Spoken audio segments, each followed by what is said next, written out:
Sobat Katolikku hebat, berita mengejutkan datang lagi dari Vatikan. 2 hari setelah seorang pria telanjang berdiri di altar tinggi Basilika Santo Petrus Vatikan, Imam Kepala Basilika Santo Petrus, Kardinal Mauro Gambetti memimpin ritus pertobatan ini pada hari Sabtu, tanggal 3 Juni tahun 2023. Ritus pertobatan ini dilakukan sebagaimana diwajibkan oleh hukum gereja dalam kasus di mana tempat-tempat suci dinodai. Seorang pria tak dikenal, yang belakangan diketahui sebagai warga negara Polandia, mendekati altar tinggi pada tanggal 1 Juni tahun 2023 ketika Basilika hendak ditutup. Dia dengan cepat menanggalkan pakaian dan naik ke altar. Fotonya kemudian diposting online disertai kata-kata, "Selamatkan anak-anak Ukraina," yang ditulis dengan spidol di punggungnya. Ketika petugas Vatikan mendekat, pria itu tidak melawan tetapi bekerja sama saat mereka membawanya ke kantor polisi di dalam Vatikan. Setelah memastikan identitasnya, pria itu diserahkan ke polisi Italia. Menurut perjanjian takhta suci dengan pemerintah Italia, dikeluarkan perintah pengusiran dan diperintahkan untuk meninggalkan wilayah Italia. Altar utama Basilika, tempat Paus merayakan misa, disebut altar pengakuan. Dicapai dengan menaiki 7 langkah, altar marmer terletak tepat di atas makam Santo Petrus dan dimahkotai oleh kanopi perunggu besar berukir barok karya Gian Lorenzo Bernini. Kardinal Gambetti memimpin upacara ini, yang diadakan pada siang hari waktu Roma.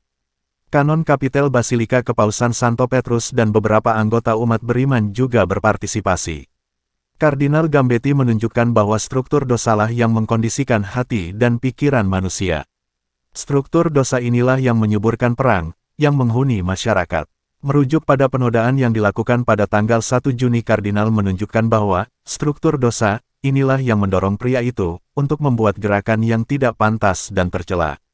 Kami di sini untuk memberitahu Tuhan bahwa kami menyadari bahwa struktur dosa ini menentukan tindakan umat Allah. Tuhan, kami mohon maaf, sucikan kami, kata Kardinal Gambetti. Selanjutnya, setelah mengucapkan syahadat, Kardinal memberkati air tersebut dan kemudian menyebarkannya di atas altar sebagai tanda pertobatan. Belakangan, 2 suster menghias altar dengan taplak meja, lilin, bunga, dan salib. Kitab hukum kanonik memberikan panduan untuk situasi di mana altar atau tempat suci lainnya dilanggar.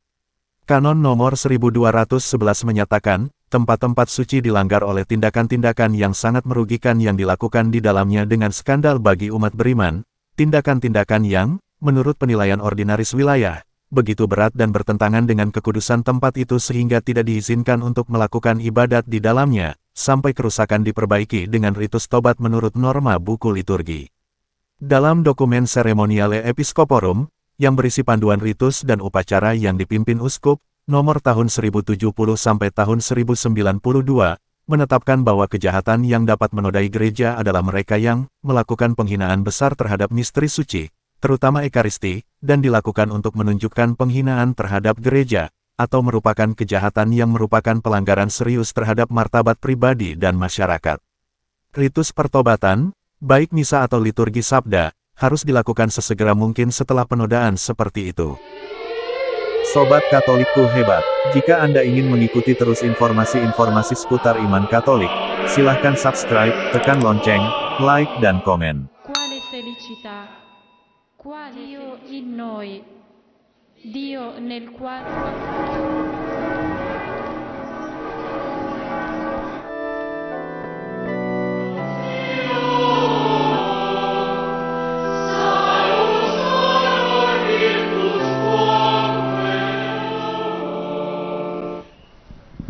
Tribue nobis Domini Deus perpetuum.